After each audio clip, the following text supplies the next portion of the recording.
Wayne Randazzo with Evan Lepler from Dr. Pink Field in Frisco, Texas. This men's semifinal with Ironside 8-4 over Ring of Fire. We talked to Mike DeNardis now, the head coach of this Raleigh squad. A couple of chances there, it seemed, to really dig in a little bit, make this a little bit closer, but you guys are down 4 now, so what the second half look like for you? The first thing we have to do is complete some passes. I mean, our ugly nature's rearing its head right now, and that's step one. Step two, we saw it a little bit in that first half. If we apply pressure, if we mix in our looks, we have no issue coming back in this game. But it comes down to us being consistent on offense. That's how it's come down this whole tournament. And we pieced a couple games together, and now it's just we have to recover and do that again. Mike, I would guess that you'd say the occasional huck is all right, but you took a few too many shots in that first half? Well, it's upwind, downwind right now, so we want to make sure we're not pinning ourselves in a short field with them going upwind. So we have to take some looks, some bigger looks, but yeah, I mean, we have to be more consistent with them. Throw the disc a little flatter, let our receivers run under it instead of trying to lead them out to space with the wind at our back. Mike, in taking over this ring team, we talked about it before the game. What's it been like for you at the helm of a club team compared to a college team for the first time? Well, I enjoy it because there's so much more talent, and they learn everything quicker. And they, you know, there's not teaching basic fundamentals. They're put together, and I just have to fine tune. So it's easier for me, and you know, in 3-4 months, it's paying dividends. But 3 or 4 months doesn't make a long legacy. All right, Coach, thanks a lot. Good luck in the second half. Sure, thank you.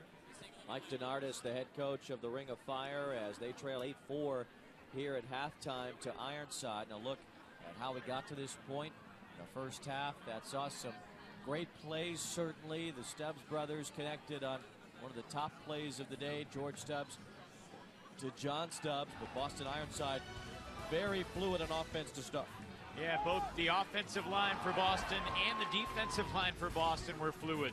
That was the O-line hitting Clark in the end zone, and this was the most beautiful play of the half. George to John, and Daddy Stubbs had to be very proud of that.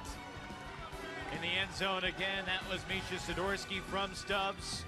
Micah Hood able to air one out. This is very early to get Ring's deep game in a groove, but for the most part, as Mike DeNardis said, not enough completions.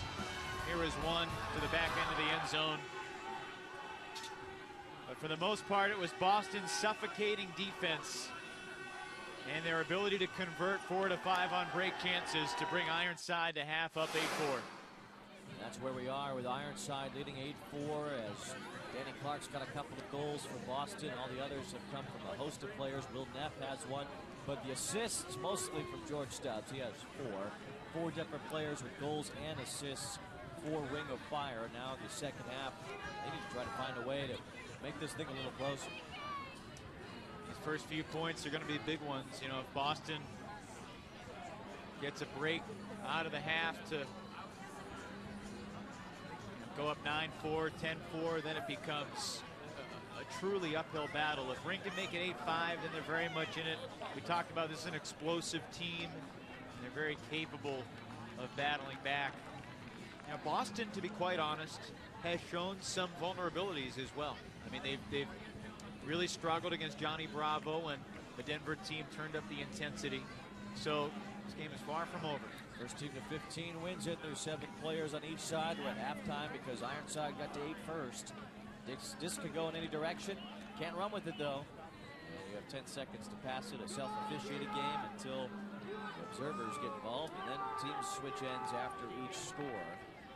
Observers are in green, they're normally in orange, and away we go to start the second half.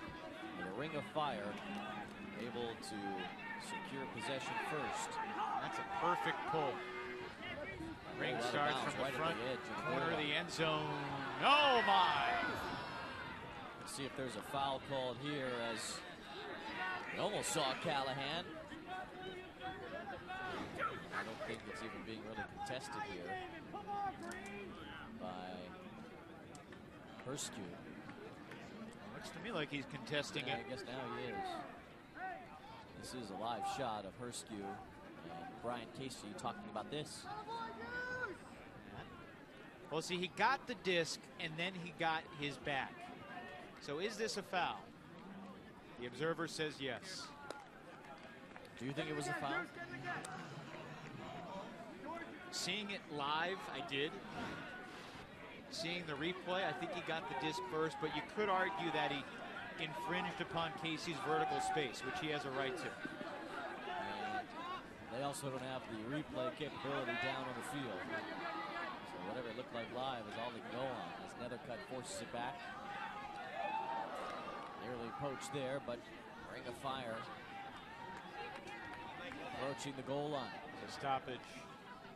Boston player down behind the disc. Do you ever think we're going to get to the point where they have the replay capability on the field? And I'm not talking like an NFL review. I'm talking like they take their cell phone out of their pocket, look at it immediately, and just decide in that instance. I mean, the Little League World Series had instant replay this year, so who knows? I mean, it can't be too far away. Every sport has replay capability of some sort now. In the NFL, they've got players can now watch what happened on the recent plays on their tablets. So maybe that's how replay will come across soon. If the Wi-Fi doesn't crap out. Well, it depends where you are.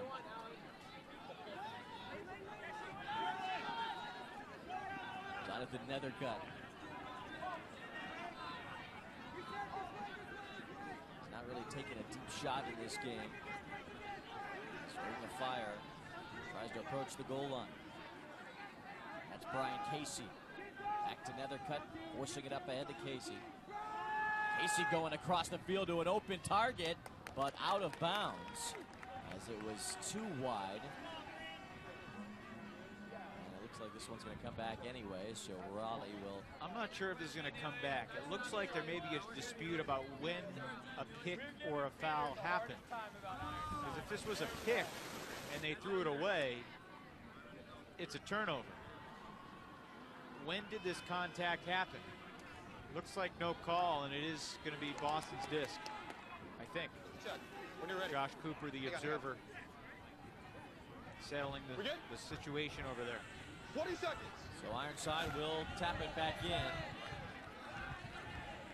they will get it from where the disc went out of bounds over in the sideline near the front corner of the end zone. Porter guarding Stubbs. 4 assists in the first half for George Stubbs. An offensive player that was stuck on defense for this purpose. The score after a turnover. Aggressive layout bid, but Jeff Babbitt played through it. And there's Stubbs with the flick huck. Going the long side of the field, an Olympic catch made by Jim Foster. Wella sends it back. Ironside in position to score again. First point of the second half up for grabs. And to the front of the goal line, it's Quella. They stick it in. Boston Ironside strikes first in this second half. Rusty Ingold-Smith with his second goal of the game. Things are working out for Boston right now. That Stubbs throw was certainly a 50-50 ball in the air, but Foster made a nice grab, read it well, and then just smooth red zone offense. You know, this point here, Wayne, was an unforced turnover in the red zone for Ring. A 50-50 deep shot that Boston came up with, and then just nice chilly offense into the hands of Ingold-Smith. It's been a crazy weekend in the men's division. My mind is still blown. First we saw Ring and Rhino come out so slow out of the gates, and then they got their revenge. The Ring Rhino revenge on Friday. Rhino knocking off Sockeye, Ring knocking off Machine.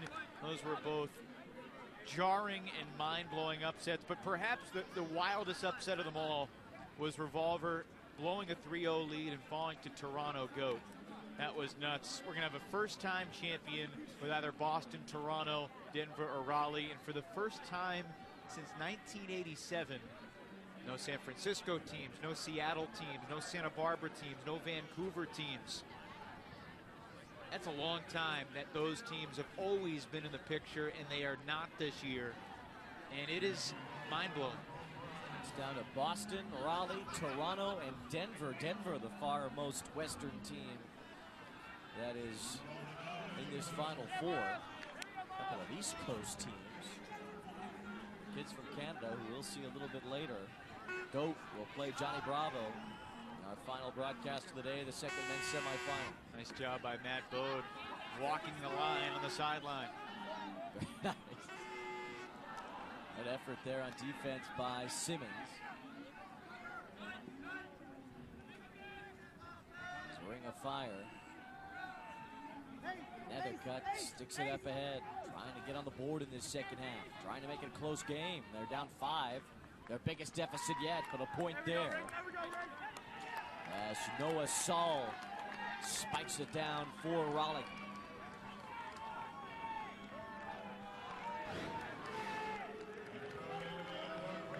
After the score, Ring is booing, and that has been their rallying cry. All through the years, they've been a controversial team. The team that everybody loves to hate. The team that gets booed in a neutral site environment. So they've started booing themselves this year. Boo Ring, they play into it. It has become a unifying force for this team. I was talking to Taylor Pope before this game. It's his 12th consecutive year at Nationals. He started as a 23-year-old in 2003. He's captain Ring for many, many, many years. He says this might be the most fun he's had with a team. He's taken a different role this year. For the first time, Ring's had a coach. They're creating somewhat of a feeder system in the Triangle area, and certainly on the East Coast, Chapel Hill, Raleigh Youth Ultimate has taken huge steps forward. It's one of the reasons that the Chapel Hill Dark Side program has been so good. Chapel Hill High School has threatened and been a true competitor, contender at YCC.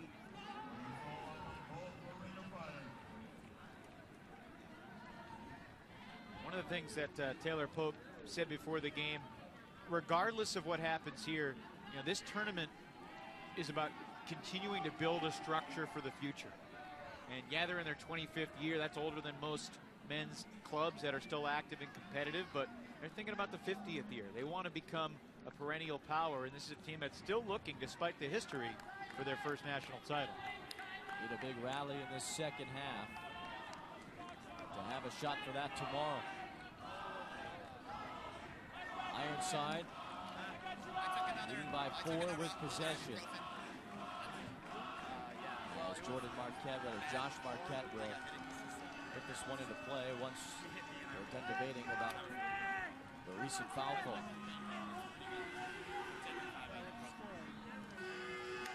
Marquette over on the side with Tim McAllister. And they are now satisfied.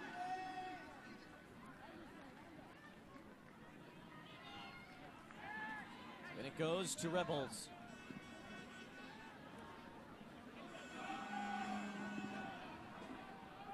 Will Neff zooms it forward near midfield. Garcia flings it deep, looking for the point, looking for Thomas Sayer McCord, and it's knocked away in the end zone. And Sayer McCord wants a foul. And now he will wave it off. It looks like the defense will hold. Great effort by Shane Cisco.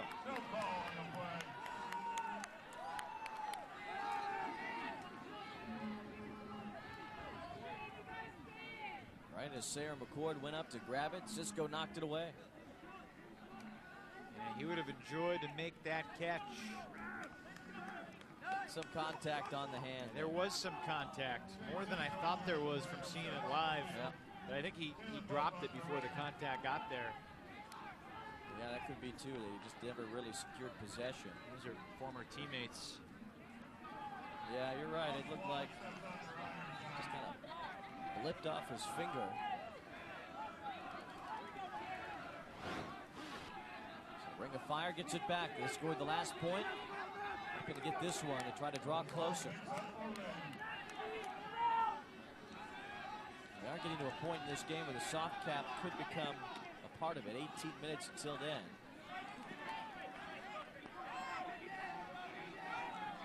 Puck attempt for Bode. Bode trying to run it down. A dive, and Matt Bode's got it.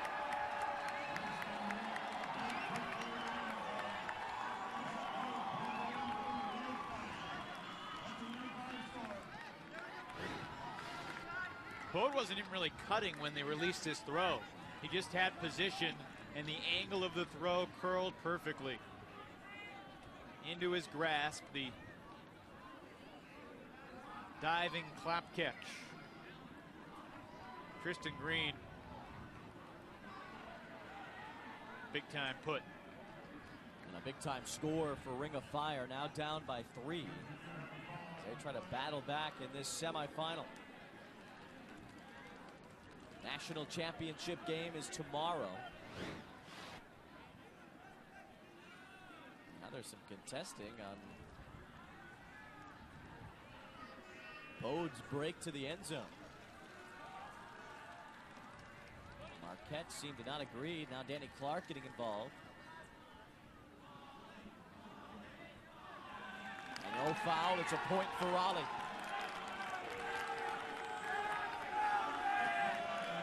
Ironside seems to think there's a transgression on just about everything. Gives them a chance to celebrate by booing each other again. Bode made this catch right in front of a bunch of members of the Boston Brute Squad team that was defeated in the first women's semi.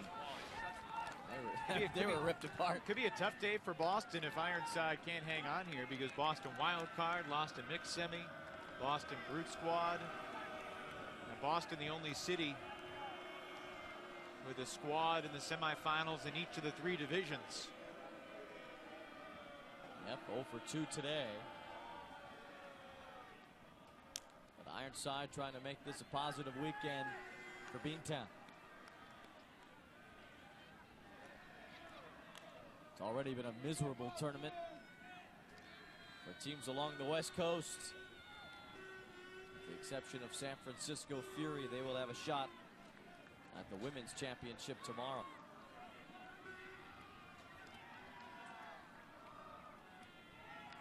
Fury on the women's side will play DC Scandal in the mixed division. Seattle mixed will take on the team from Minneapolis, the Dragon Thrust. Here's Ironside after 2 straight points from Raleigh to pull within 3. Ironside trying to break that little run. Jacob Taylor. He didn't get the disc, but Danny Clark had a great deep cut downfield, and Marquette sold the fake, created a lot of open space underneath for the next round of cutters. Now Taylor sticks it ahead. A flick hop deep downfield looking for Will Neff. And certainly some blatant contact as Mark Evans pretty much shoved Neff in midair. 84. He's going to plead his case, but there's really no case to plead. That was about as obvious a foul as I've seen.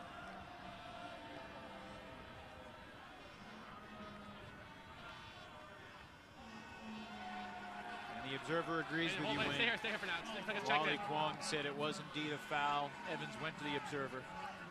And Neff will get the disc on the front door to the end zone. Neff taps it in, and now Ironside trying to score. Now Neff unhappy that Evans made some contact even on the tap in.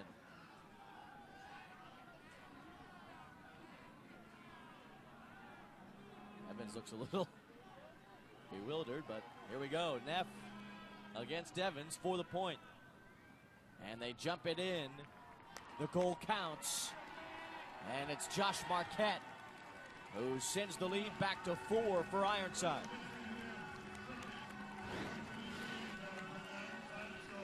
It's a backward throw, but Marquette leapt into the end zone as he was catching it. Forward progress on that leap does count. Marquette spent 10 years with Chain Lightning in Atlanta. Was part of the 1999 national champions with Chain, led by Dylan Tennell and Josh Zipperstein, along with Marquette. Now in his 5th year with Boston since 2010. Great experience. And like Josh McCarthy called his scuba for the score, the crick shot. That is a cricket specialty. And Ironside able to get another point here, break that 2-0 run, the modest run of Ring of Fire. As long as Ironside keeps doing what they've been doing in this game. They should be on their way to the national championship game tomorrow.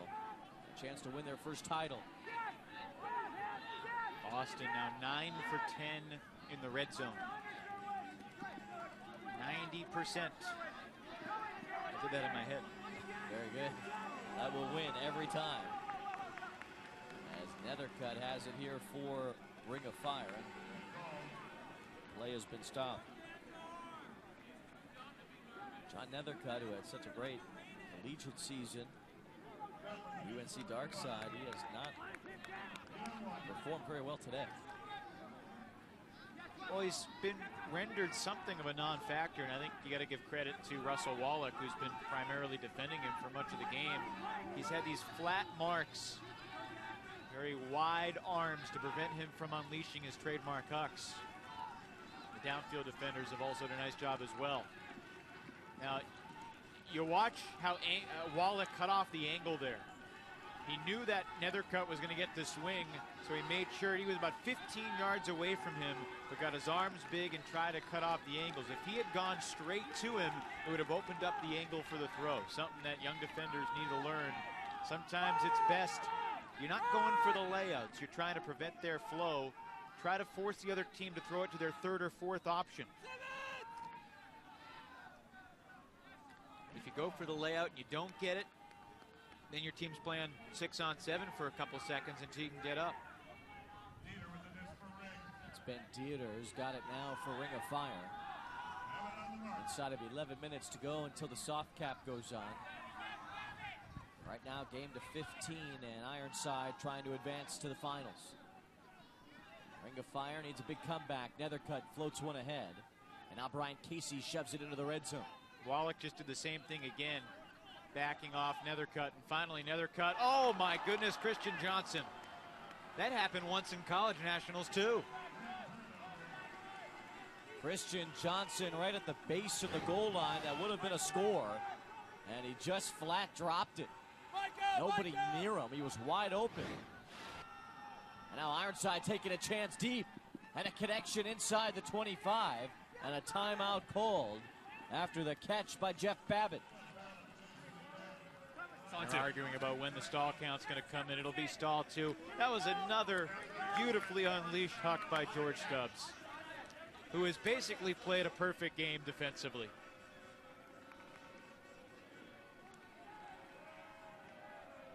Even his throws that haven't been on the money have been on target, but this one, only his guy could make the play, and Jeff Babbitt. You know, when he graduates from UMass, Josh McCarthy, or whoever's coaching Ironside at that time, needs to help him find a job in the Boston area or get him into grad school in the Boston area, because he's going to be one of the future stars in the sport, and you want to keep him on your team. You've indoctrinated him in your program. Right now he's a junior at UMass majoring in kinesiology. Tina Booth, his high school coach, told me that he has 2 tests on Monday, and on Thursday night he was up late writing a paper. And the guys who have full-time jobs are worried about sitting in their cubicles on Monday morning.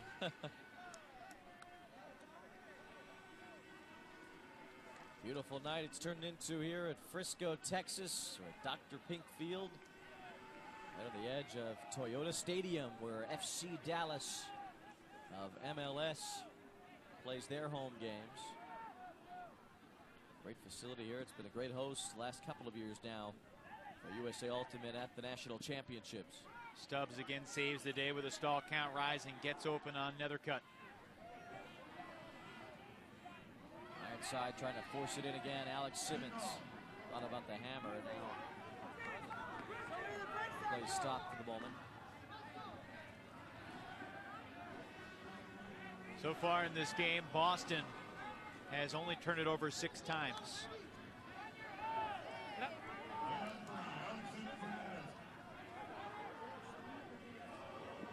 Russell Wallach. Nice play. Gets it out to Simmons, looking for the end zone. Right on the edge, they get it in. Simmons finds Jack Hatchett for the score. Such a slippery cut from Hatchett. He made about 3 different cuts there, and he did it without clogging. Everyone was a reasonable chance, and just the change of direction, shaking Christian Johnson, who had done a good job until that last curl. A great break, rising flick where only Simmons could make the play. And then Simmons just a little over the shoulder backhand. A 5-goal lead once again for Ironside, matching their biggest lead of the day. Now, usually you marvel at an offensive line and their ability to just take care of business. But what we've seen tonight from Boston is remarkable offensive efficiency from their D-line, with Stubbs and Ingold Smith and Hatchett and Wallach and Simmons and Babbitt and others. Mark Sherwood too.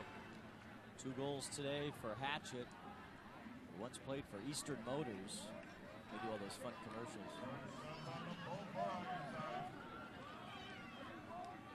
11-6 lead for Ironside as George Stubbs pulls it. What a majestic pull. Rolls to the back of the end zone, and now Ring of Fire will try to pep it up on offense. Chris passes here as Nethercutt ends up with it again. They haven't gone anywhere though, still in front of their own end zone. And now finally up ahead, a completion to Jarrett Bowen. Back to Nethercutt, swings it out to the sideline. It's caught by Christian Lawrence.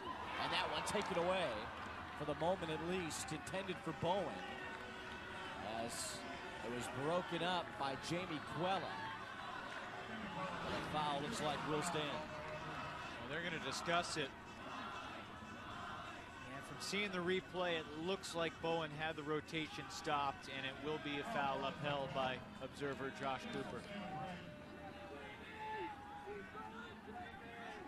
Tie does go to the offense, and it looked like the defender's touch on the disc is what knocked the stop rotated disc out of his hands.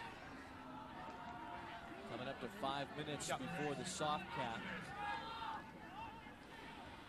As the cap for the final score of this game will be 2 points above the leading score at that time.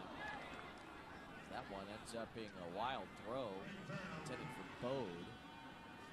And it looks like we'll come back again, although Erskew doesn't agree.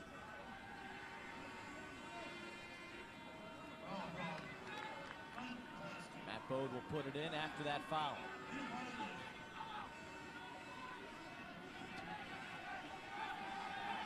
Nethercutt chases that one down. Side force by Rusty Ingold Smith as Nethercutt gets rid of it. Now another stoppage. Clock does not stop. That soft cap always runs. Even during halftime, that clock continues on. I was chatting earlier today with the USA Ultimate CEO Tom Crawford about the soft cap and the hard cap, and I think there's going to be some consideration to alter the traditional soft cap, hard cap going forward. After this point, explain a little more about why I feel that needs to happen. Red zone chance for Ring of Fire. Ben Dieter right on the edge of the goal line. Sticks it back out for Bowen. Now Bowen inside to Porter for the score. Ring's hanging around. 11-7. This would be a gargantuan comeback, but there is still time. And Ring booing itself. Try to fire each other up. Now, traditionally, the soft cap and the hard cap have been tools to keep a tournament moving. And you know, at a lot of college tournaments where you're trying to get in as many games as you can to get experience for younger players, you want to play as much as you possibly can, there might be 10 minutes between rounds, 15 minutes between rounds. Here at Nationals, there's often 45 minutes, at least a half hour between every round. I think that on some days, and with some stoppages and injuries and observers being involved, you want the game to be won on the field. You don't want time to become a factor. This is a game that's been played to a number, whether it's 16 or 15 or 17 or 21. You want to get to that number. Now, obviously, a tournament does need to move along, but with 30 minutes between rounds at Nationals, there's no reason, if you set the soft cap, you play to that number. And there's no, the losing team scores the final goal. If it's 12-10 and the game's to 13 and the hard cap goes on and a team makes it 12-11, the game should not be over. And I hope that we change that in the future. And for the bracket play and for semifinals, no cap should go on. Riot and Fury ended 12-10. And one of the players said after the game, I wish we could have played to 15, because who knows what would have happened. Yeah. And you should have, because there was no reason for that game to be called early. Yeah, it's a good point. And you do have those games that are so important, and they end early. Never do know who would have been the winner of a game like that. 12-10, anything could have happened. I mean, I have a specific memory from my college career. It was a big win for our team. We beat an Ohio University team at Southerns in Statesboro, Georgia. One of our big wins that year. And we won it, I think, 13-12. They scored the last point. The hard cap went on. It didn't feel right. Yeah. It didn't feel right to win the game in that circumstance. We did see that earlier this year in the college championships. A Don't similar walk like this. situation in a semifinal. And this game's not going to get to 15 yet either, because we're inside of a minute to go before that soft cap goes off. This will be gamed to 13 or 14, depending on what happens here in the next 50 seconds. So what happened was a great diving catch in the end zone by Noah Saul. That was a ridiculous grab by Saul. Now 11-8. Saul of another good high school program, the Pennsbury program in Pennsylvania. Horizontal happiness into the end zone from Noah Saul. His brother Isaac is a heck of an ultimate player too.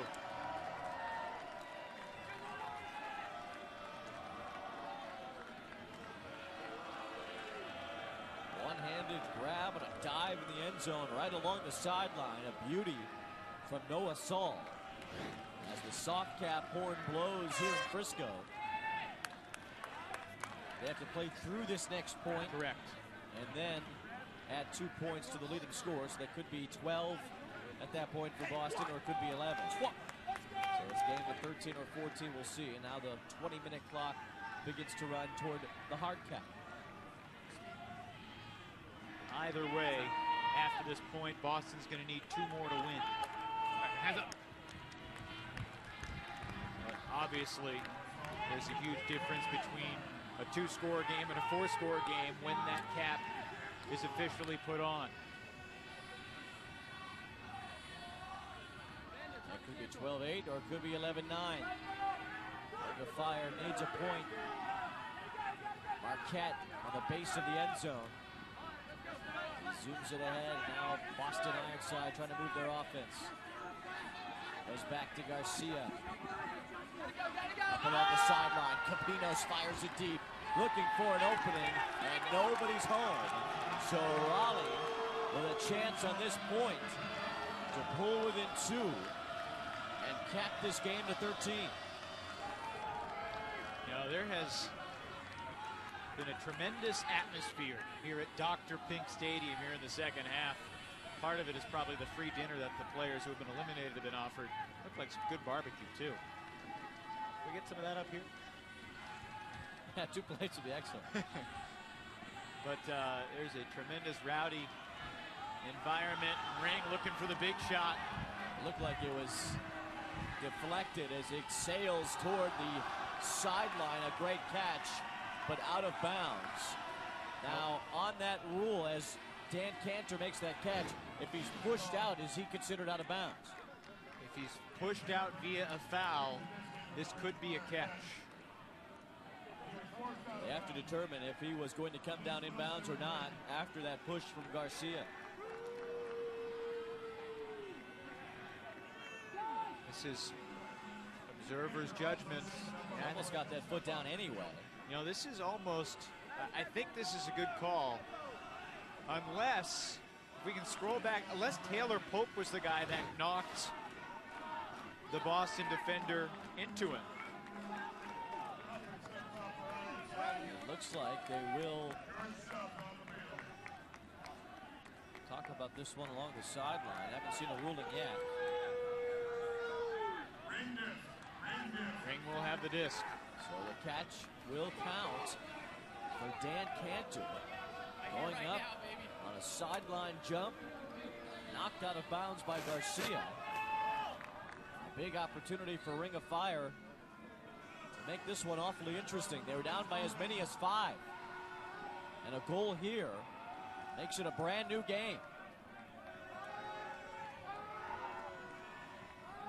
Sailing to the end zone, a great catch! And a huge point for Ring of Fire. Justin Allen makes it a 2-point game.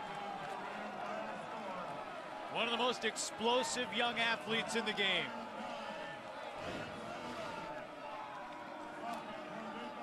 Justin Allen elevates.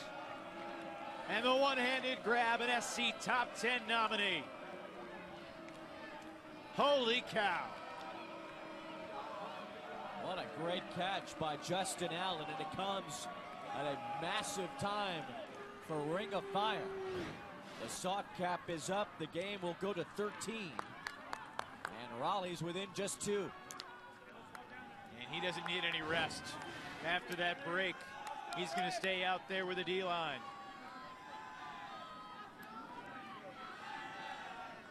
He timed the leap perfectly. It helps that he has long arms, and that's not an easy catch. The body angled that way to be able to close your hand, stop rotation, hang on through the landing. Justin Allen, one of the youngsters helping to transform this Ring team to the next generation. And now the pull to Boston Ironside, and what becomes a big swing point in this game. That one nearly picked off. It's a game to 13 now. Still 15 minutes until the hard cap, so plenty of time for Ring.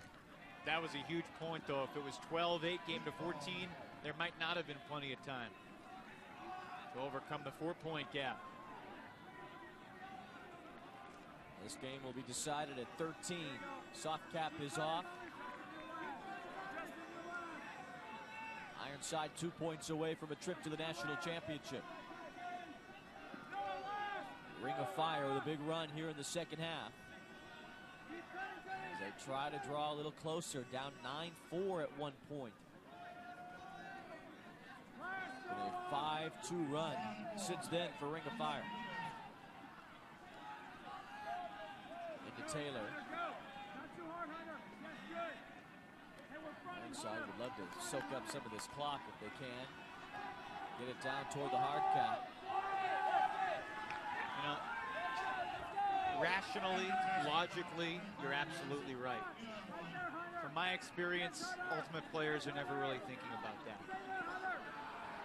If you try to just soak up the clock, then you're getting yourselves in trouble. Big turnover now. Ring of Fire can make it a 1-goal game. I don't think it's been a 1-goal game since it was 4-3. Yeah, there was a big turning point there because Ring had it down 4-1, had a chance to make it 4-4. Boston scored to make it 5-3 and ended up scoring 4 out of the final 5 points in the half to take half 8-4, but it became 9-4 too, didn't it? Yes, it did. Ring's on a 5-2 run right now. They scored each of the last 3 goals. They were down 11-6. Game to 13. Can Ring of Fire make it 11-10? They go deep for the point. It's deflected and knocked away. Will Neff disrupting that pass as Raleigh took a chance.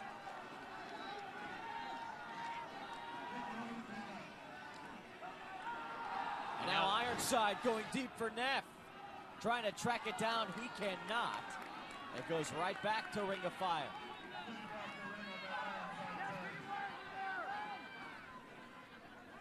Kristen Green dumps it up ahead, gets it right back. Green on the flick hook, going for the end zone.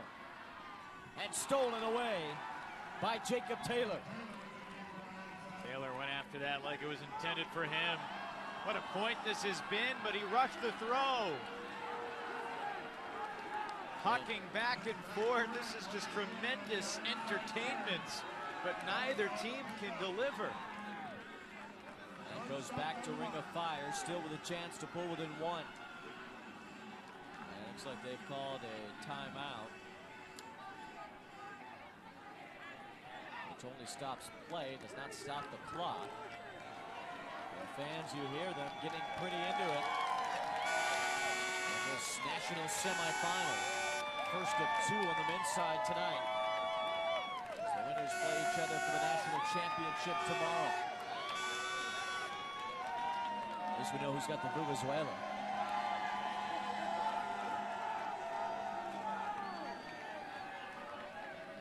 Great atmosphere. This game is starting to remind me a little bit of last year's first semifinal between Boston and Seattle Sockeye. That one went down to the wire with Sockeye winning on double game point.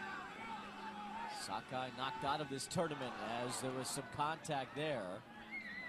Allen called a foul on Garcia. See if Garcia contests. Looks like he wants to go to the observer, and Julie Morris is going to call in to have a discussion with Josh Cooper. There was certainly contact. You can't dispute that. Observer ruling foul. Allen goes down. He gets the foul in his favor. And a Ring of Fire back to it. Down by 2 in a game to 13. Soft cap is up. Still 11 minutes until the hard cap. And they're taking another chance deep. Looking for Justin Allen. Over Garcia. Allen makes the catch. The kid from Boone is taking over this game for Ring. At both ends of the field, back-to-back scores from Allen. Both have been tremendous.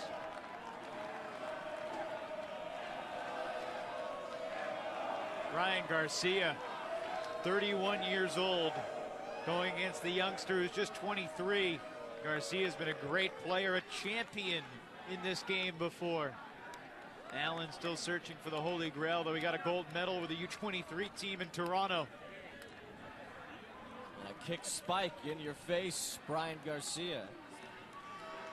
As we've seen this great comeback from Ring of Fire, they've scored each of the last 4 points.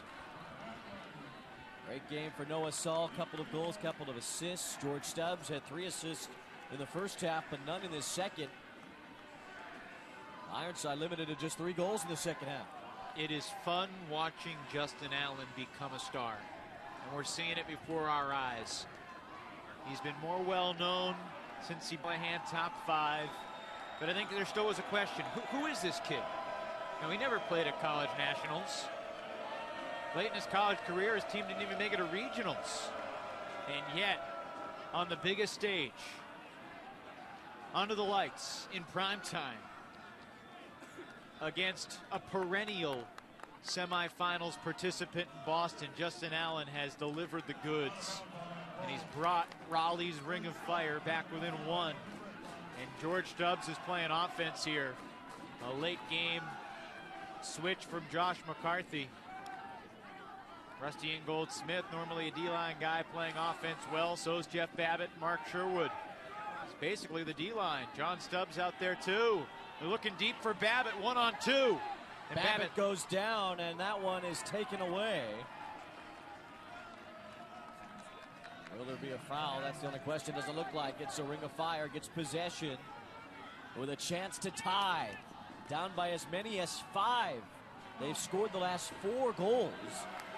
And a chance here to make it 11 apiece. Game to 13. Still about 8 minutes until the hard cap. There's only been 1 tie. It was at 1-1.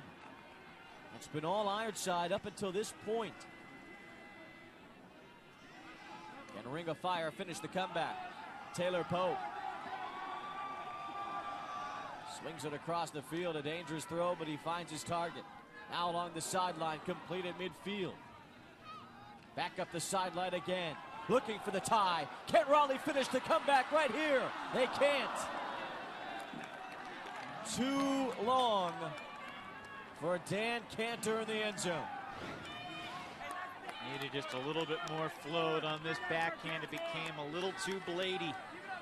But a foul was called way back on the other side of the field. Ring is going to keep the disc here.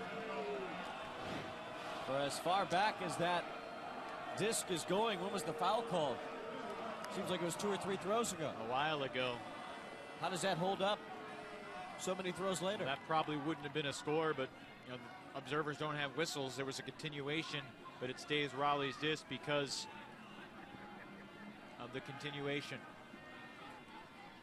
So now Ring of Fire, who trailed by 2 different scores of 9-4 and 11-6, have a chance to even things up again. Pressure along the side. Breaking through to the end zone. There it is. Tie game. Shane Cisco makes it even. And a 5-0 run for Ring of Fire. And Cisco's had an impact on this game too. One of the Cashcroft guys who played with Ben Dieter for a long time on what was basically the lower level team from the Raleigh Triangle area. Still were pretty good. Consistently in the top 3-4 in the region, but never could crack into that ring chain top flight in the Atlantic coast. But now a historic comeback in the making here for Raleigh Ring of Fire. It's a game to 13. Really, Wayne, it's a game to 2 the entire season. And think about where Ring of Fire was midday on Thursday. Losing to Pittsburgh's Temper, losing to Toronto's Goat. Yeah, they beat Sockeye, but it was a meaningless game in the standings. And now here they are after dispatching Machine and taking care of Chain and being down by 5 to a really solid Boston team that, well, they'd only turned it over a few times in the first half. That's now 7 giveaways since halftime for Ironside. They so rarely gave it up in the first half. As you see, Ring of Fire 4th in Pool C. They were 1-2. They beat the Chicago Machine in the pre-quarters. They took care of Atlanta Chain Lightning in the quarterfinals. And an incredible comeback in the second half of this semifinal against Ironside. 5-0 run to draw even. Game to 13 inside of 5 minutes until the hard cap. Ironside hasn't scored in quite a while. There's the hard cap clock. Once that goes off, it's the next point that wins, or that ends the game, rather. When the hard cap goes off, you play the point that you're in the midst of, and after that point, the game is over unless it's tied. And at that point, you'd play one more. Could be the winning point, could be just a point. We'll see. Garcia has it for Ironside. You know, this is very, very similar to the situation that Revolver found itself in yesterday. It was 11-all. Revolver was receiving. Ashlyn Joy had a little bit too much float on an around backhand intended for Bo Kittredge. It sailed out of bounds. Goat took over, scored. Revolver responded, but there were no turns the rest of the way. And a Derek Alexander Scuba to Jeff Lindquist won it for Goat. That's why we'll see them in about 45 minutes. Matt Rebholz has it for Ironside. The next turnover could be the decisive one, if there is a next turnover. Arquette slings it low, but it's caught. Capinos keeps it alive for Ironside, trying to reclaim the lead. They had an 11-6 lead. Pick call downfield. With that, the clock continues to run. 3:10 on board. until the hard cap.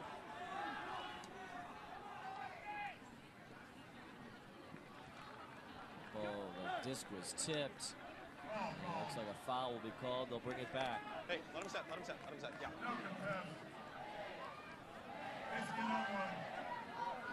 You guys good? 11-11 and probably 5 straight points from Ring of Fire. Ironside trying to break that. Garcia along the edge of the sideline as he zooms it in for the point to Danny Clark. And Ironside back on top. At least it appears, but now observers jumping in. No call. Takes it out of no call, so it's a goal. And for the moment, a real no call. That's gonna be A goal for Boston Ironside. That's 2. Tag for white.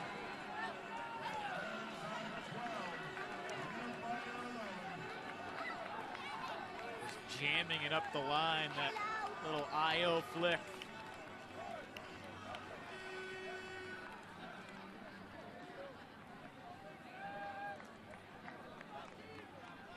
Getting to a point here where we could see a universe point in this game. We will if Ring scores on their 0 point coming up. But Ironside still in control, obviously. Chance to win here. 2 game points for Ironside. Danny Clark, congratulations to him, by the way. He won the Farraker Award before the game. A prestigious Spirit Award. Last year it went to Bo Kittredge. Hello? Matt Rebholz, his Ironside teammate, won the Farraker a couple years ago. Second semifinal coming up. Toronto Gold against Johnny Bravo from Denver. The finale tomorrow. The championship game in the men's division at 5 Eastern. Really excited about that Denver-Toronto game too. Tons of firepower on both teams, and you know, if folks out there haven't seen Mark Lloyd play Ultimate, he's definitely one of the top 5 players in the world right now. That's Jonathan Nethercutt who has it for Ring of Fire, trying to draw even again. Not to mention the firepower that Bravo has. Brody Smith, Kurt Gibson, Jimmy Mickle, Ryan Farrell, Nick Lance, Bart Watson, Sean Keegan. I could go on. Coming up to 30 seconds before the hard cap. As Ring of Fire will try to tie this game and set up a universe point.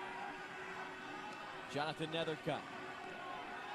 Says a lot that Josh McCarthy has John Stubbs in the game here playing defense at this point in the semifinals of Club Nationals. It's set up here for a shot to the end zone. And a great catch to tie it up by Christian Johnson. Jack Hatchett was right there, and I guarantee you Hatchett thought he had it.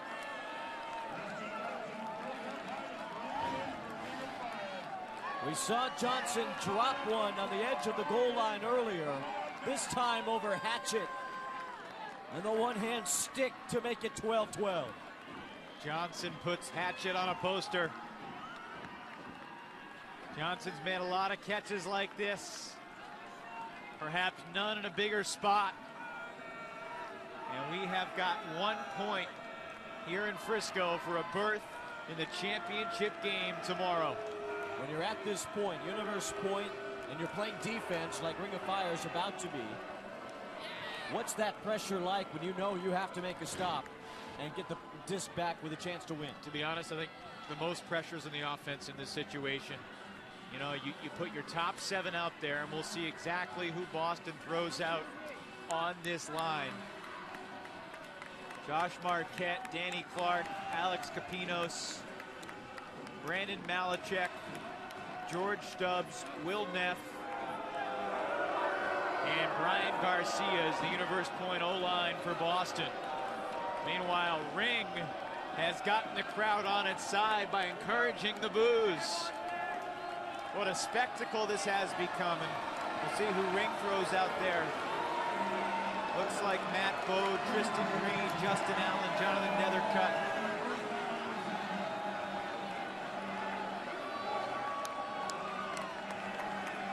Next goal wins. It's universe point. Joey Critella, Noah Saul.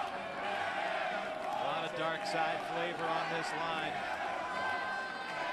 Josh Mullen as well, one of the long-time Ring captains. You see the spirited crowd behind the Ring of Fire.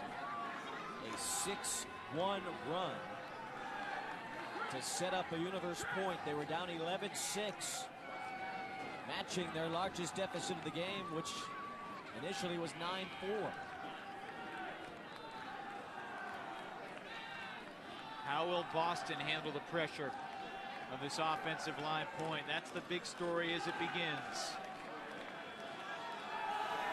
No time, hard cap is up. It's the next point that sends the winner to the national championship game. And Boston Ironside will take possession. Out of the end zone, here we go.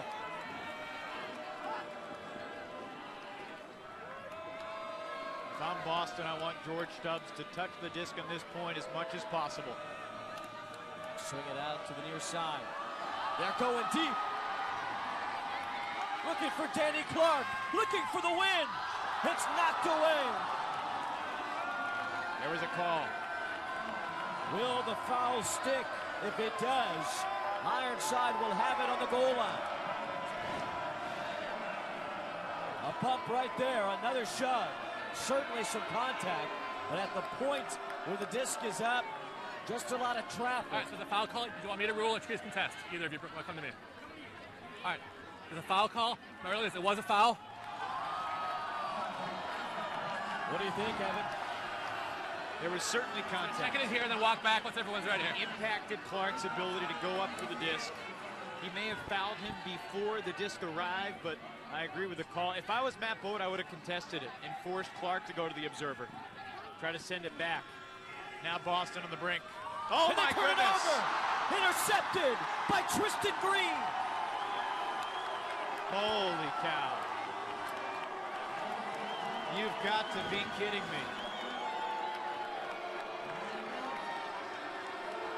How does that happen?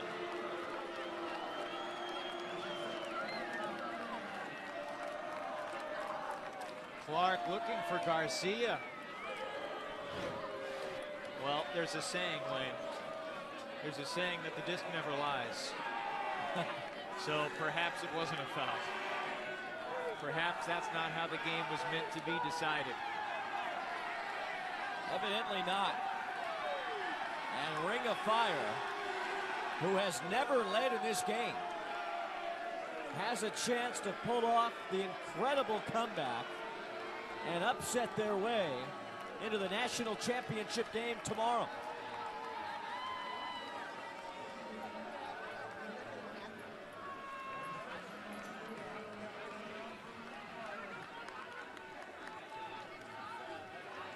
Ring of Fire will begin this possession in front of their own end zone.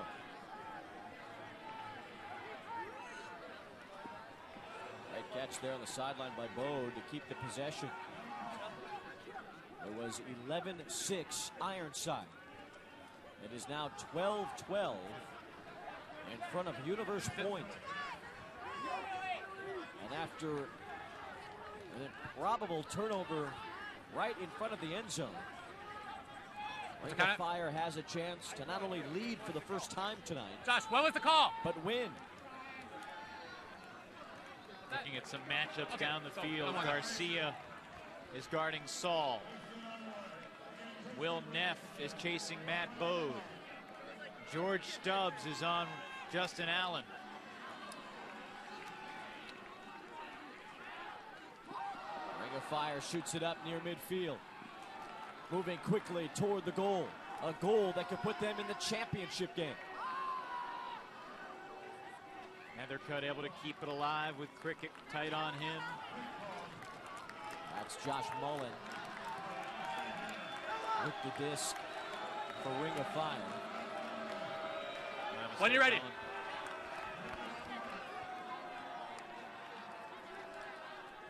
Now Mullen will tap it back in as Ring of Fire tries to approach their first ever opportunity in the national championship game. 25 years of this Ring of Fire club. On the offense? This is as close as they've ever come to being national champions. Okay. What's this call coming at? All right. Foul coming out of stalling 3. Ring went to the finals in 2002. Foul. That's stalling 3. When you're ready. It's the only time Ring's ever been to the finals. Lost that year to Furious. Great catch by Green to keep it alive. Almost sailed. Now an Ironside player is tying his shoe. I think Ryan Garcia arguing that there was a push-off on Saul.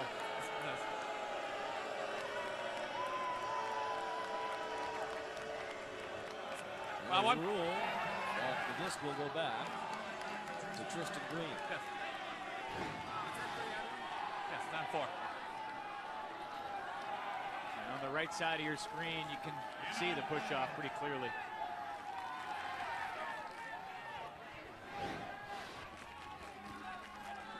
Tristan Green trying to work around aggressive defense. These two teams What was the really call? stepped up the Travel call? defense. Brandon Malachek with the pressure on Tristan Green.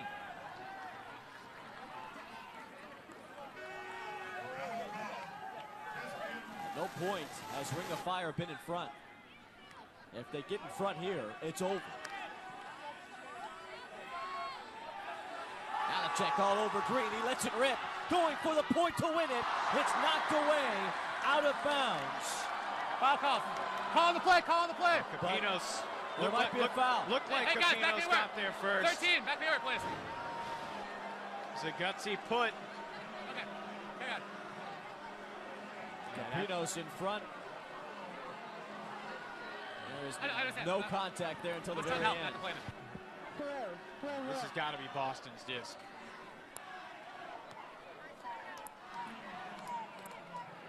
Hello? It looks like Capinos is cramping up. Will Neff with his arm around Capinos to help him off here. And it looks like Ironside will have possession once Capinos leaves the field. Although it's still being contested by Cretella. And the observers have not ruled yet. The replay seems to indicate that there was no foul. You know, it's great to have this conversation. Let's go to the observer. It's impossible for these guys to know exactly what happened in the heat of the moment. Especially in this moment. He hit him, but it was well after he dropped it. And they rule that it is. Well, I think they're going to contest it and just send it back to the original thrower, which, I don't know, it's a conservative play by Boston. It prevents Ring from possibly having the disc on the goal line. If it was a foul, obviously we have the benefit of replay, and sure, there was contact. I think Boston should have the disc here. So Ring of Fire will get it back from the point of the last throw, which is near midfield, and Tristan Green. They'll hand it off to Nethercutt, it looks like. So Green will not be making this throw any longer. He comes off. And Jonathan Nethercutt's got it. Sherwood came in. When you guys for are ready, go Capinos. ahead. Sherwood now guarding When you're ready. Cretella. Stubbs still on Allen downfield. Nethercutt's got a rifle, but not much room to throw here with Malachek all over. Things getting a little ticky-tack down there.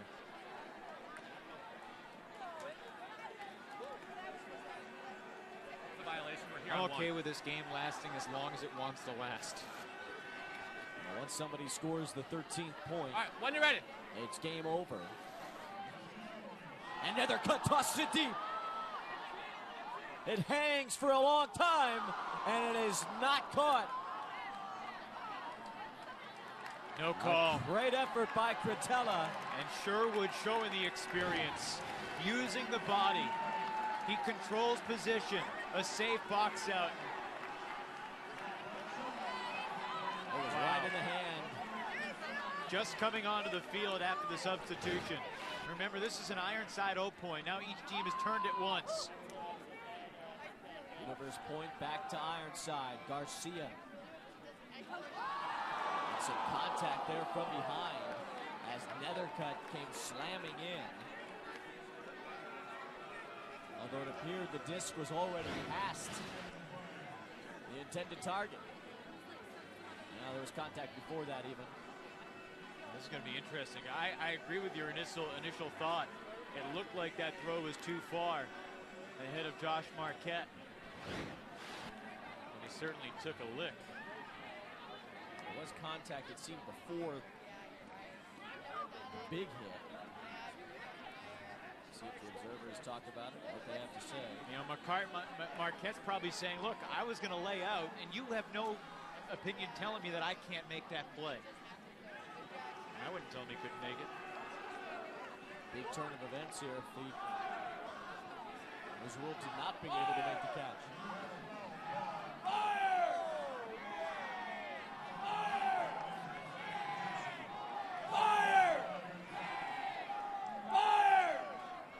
Ironside led 11-6 at one point. It seemed like it was going to be an easy route to the finals. They do uphold the foul call. It has been anything but an easy route in this second half. Ring of Fire has scored 6 of the last 7 points. And now it's Universe point. Marquette's going to get the disc. Just shy of midfield. So it is for Marquette as Ironside will inbound.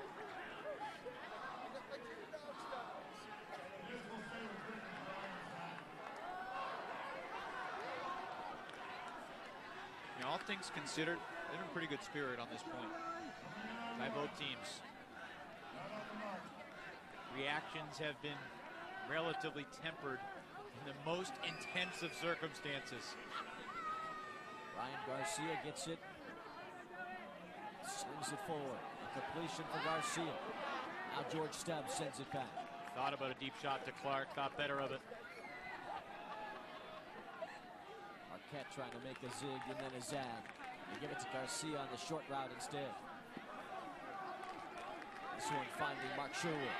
Thought about the hammer, sends it back now to Malachek. Ironside trying to advance back to the national championship game. Some contact, a pick, foul, a pick. Send it back to Malachek. It's amazing. Almost everybody here at the complex is on their feet. Quite a finish to this first semifinal. Still another one to come. Goat against Johnny Bravo. As Ironside he has one. Yeah, you have call one. the final timeout of this second half. The Fire players couldn't believe there was a timeout even left to be had. Look at this crowd. Great energy at the fields in Frisco. It's funny, Thursday was a great day, a beautiful day.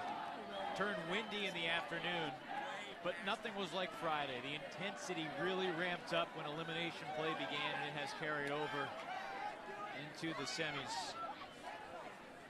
Well, while we have a moment, even though the game's not quite over, look at our Discraft Ultra Star play of the game. Look at this catch, just a Take beauty your by pick. Matt Bode. Take your pick. It's Bode. I mean, Justin Allen to Stubbs. Still to come, the biggest play of the game, the final point. And Matt Bode with the superstar highlight there as Ring of Fire has made quite a comeback in the second half. Ironside just outside the red zone. Boston 11 of 13 in the red zone in this game. However, they were 9 for 10.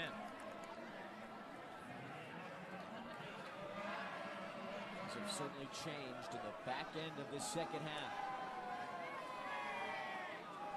It was 8-4 Boston in the first half. It's been 8-4 Raleigh in the second. Now all even at 12. Raleigh on a 6-1 run since Boston opened up its largest lead, 11-6.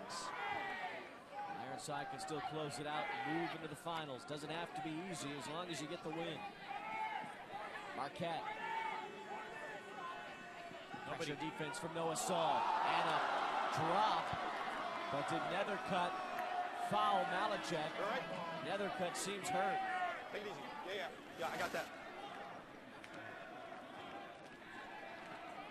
You know, folks around the world who are watching this game and are going to watch this game probably thinking about the Buzz Bullets Ironside pre-quarterfinal matchup involving Brandon Malachek from Lecco. Malachek on the back end of this play. He kicked Nethercutt right in the head. In Lecco, Malachek was on the other side of a play like that.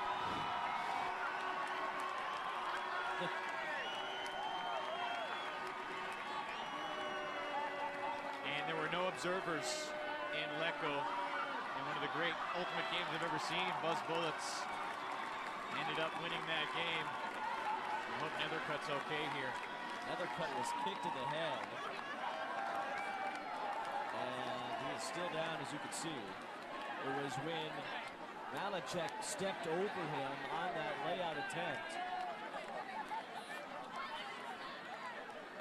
That Malachek kind of on the back kick got a piece of Nethercut's head. It's 12-12 in this second half. Universe point to decide the winner going to the... The 2014 USA Ultimate Championships are brought to you by Discraft Ultrastar, the official disc of USA Ultimate. Ask your retailer today about Discraft Ultrastar. The Triple Crown Tour, America's most competitive and prestigious series of ultimate tournaments. And by USA Ultimate, the national governing body of the sport of ultimate in the United States. To learn more about USA Ultimate or to find out where to play in your area, visit usaultimate.org.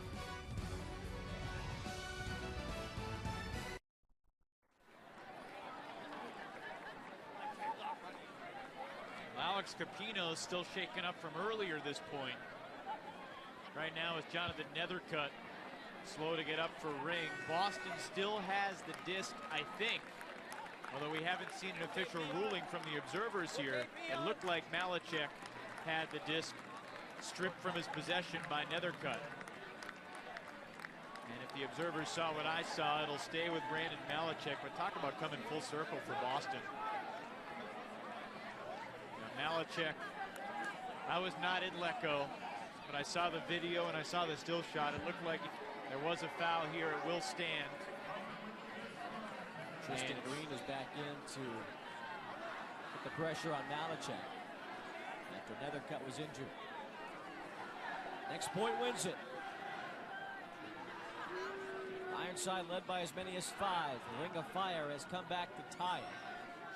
And now Ironside trying to get this final point and advance to the finals. That's George Stubbs, one of the leading handlers, 3 assists in the first half. Sit to the near side, it was almost too strong for Will Neff, but he caught up with it. Now Marquette fakes the hammer. A couple oohs from the crowd. He sends it backward, and now it's Sherwood. Safe throws from Ironside. At some point, you feel like they're going to unleash a big one. Really good downfield defense from Ring. Ironside keeps going backward. And a pick call down the field. Remember, no timeouts now. This is it.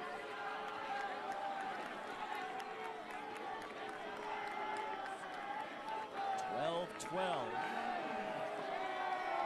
a game where Ring of Fire has never led. Jordan Marquette dumps it back to Stubbs. Stubbs is the guy who might let one rip. Soft pass to Sherwood.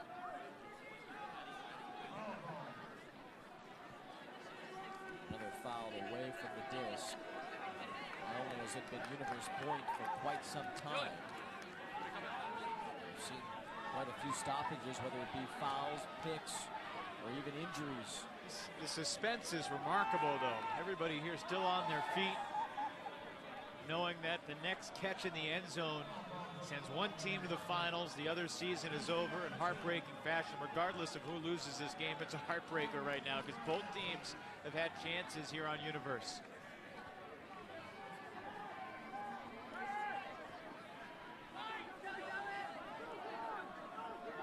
Boston being really cautious, and consequently, the threat of them stretching the field has sort of gone away here.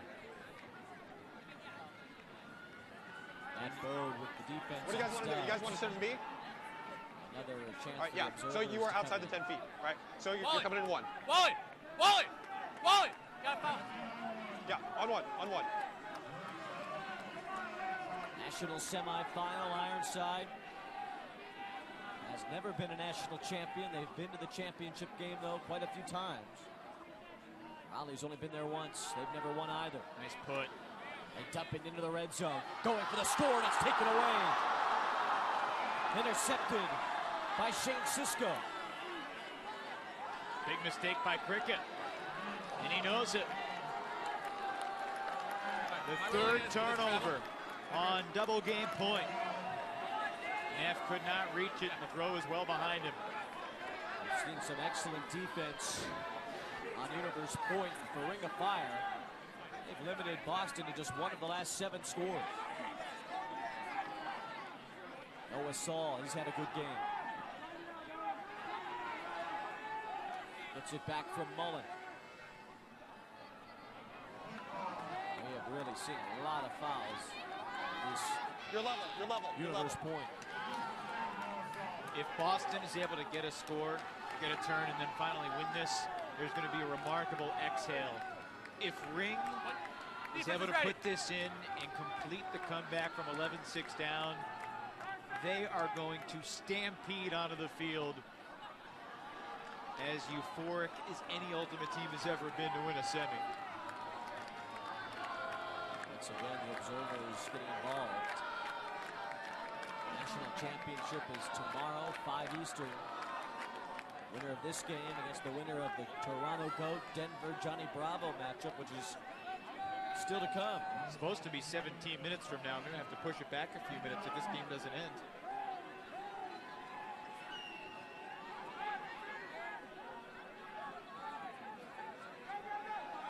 Into traffic, and it's knocked away. Danny Clark, the run through D. Ironside with a chance.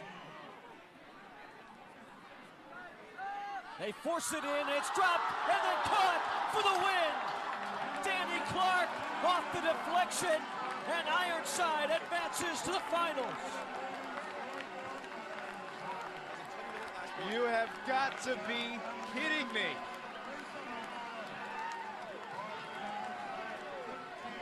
George Stubbs had it. And if there was one player in the country who you'd think would make that play, it would be Stubbs. But one of his co-captains was there to save him. And the look on George's face after Danny Clark made that championship game clinching catch. Ironside now heading to the finals. One of the greatest games I've ever seen at any level. Side holds off the incredible comeback. The 6-1 Ring of Fire run to force Universe Point. And Boston Ironside is headed to the national championship game tomorrow as Danny Clark off a deflection to wrap it up for Ironside.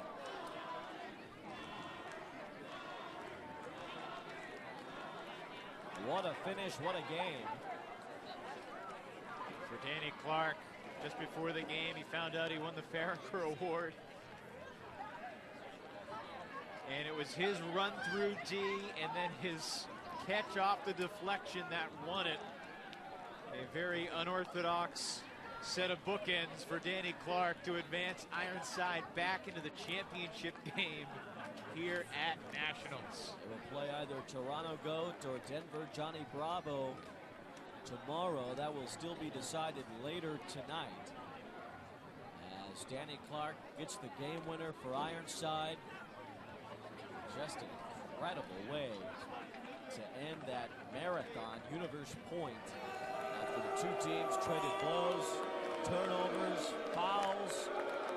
You see Ring of Fire still booing themselves. And they had a remarkable tournament, you know, and they're going to build on this. They have changed the infrastructure of the Triangle Ultimate program, and the youth team went on to win YCCs. They're going to be heard from again, and you never know what's going to happen at Nationals. Justin Allen has become a star. Matt Bode made some unbelievable plays, but Boston on the brink of its first title since the Dog days. And Danny Clark, a big reason why. Burning loss in this one, as we visit with Danny Clark. That last play of the game, a deflection. What's your read on a play like that? Well, I was kind of running back and forth across the end zone looking to get open, and there were just no holes open up, and then Muffin spots George. I think it was Muffin. I'm not even sure who threw that. But they spot George through the middle and kind of had to whip it in there. And so I was just watching the play, and then I see the bounce, and just instinctually just go grab the disc. Saw you and George talking. What did he say to you initially, and what were you guys just talking about as you got walked over to the side of the field? We were actually talking about who was going to come talk to you guys. He offered to take it if I didn't feel up to it. Yeah. What was going through your mind on that last marathon point? Have you ever had a point like that before? Been involved. I mean, a few years ago, we were in a double game point against Chain. That one, we didn't turn it over. We received, we didn't turn it over. I don't think I've ever been involved in a point that quite had that many back and forths that had that much riding on it. That's pretty hectic. That's pretty nerve-wracking, I have to say. Usually don't get rattled, but that one had me a little nervous. I know you just moved on to the finals. You just won the Farraker Award. Congratulations. Can you put in your mind what's going through your mind right now? Is it all about tomorrow? You can enjoy this one for a few minutes. I'm feeling a little emotionally exhausted at the moment, so I think I'm going to take a few minutes just to settle down and then start focusing on tomorrow. But I need a few minutes. All right, Danny, thanks a lot. We'll see you tomorrow. Thanks, guys. Congrats, Danny. Danny Clark of Ironside, who scored the game winner. Now Boston advances to play in the championship game tomorrow with a 13-12 win, as we'll also talk to the head coach of Ironside, Josh McCarthy. And coach, I don't know why at halftime we asked you about spelling your first title. You were real coy about it, but you had it in the bag all along. Yeah, that's the way that we had it drawn up from the start. Josh, Ring often describes its play as, roller coaster ultimate. What was that point, that last universe point, like for you on the sidelines? Can you describe your emotions? It was pretty tense. I mean, back and forth, a lot of stoppages. A tough one to watch from the sidelines. You feel pretty powerless to do anything, and you just hope that your players play in the system, and it really wasn't the system for basically all of that point. It was just whatever we could do to get it done, whatever we could do to try to get it back, and in the end, Danny made a nice catch on that tip disc, and it doesn't have to be pretty, so we're still going on. Congratulations. We'll see you tomorrow. Thanks a lot, guys. Appreciate it. Thanks, Josh. Ironside wins 13-12 as they advance to the national championship game tomorrow. For Evan Lepler, I'm Wayne Randazzo saying so long from Dr. Pinkfield in Frisco, Texas. Once again, the final, Boston Ironside 13, Raleigh Ring of Fire 12. To watch this entire game on replay, log on to watchespn.com or download the Watch ESPN app. Thank you for watching. This has been a presentation of ESPN.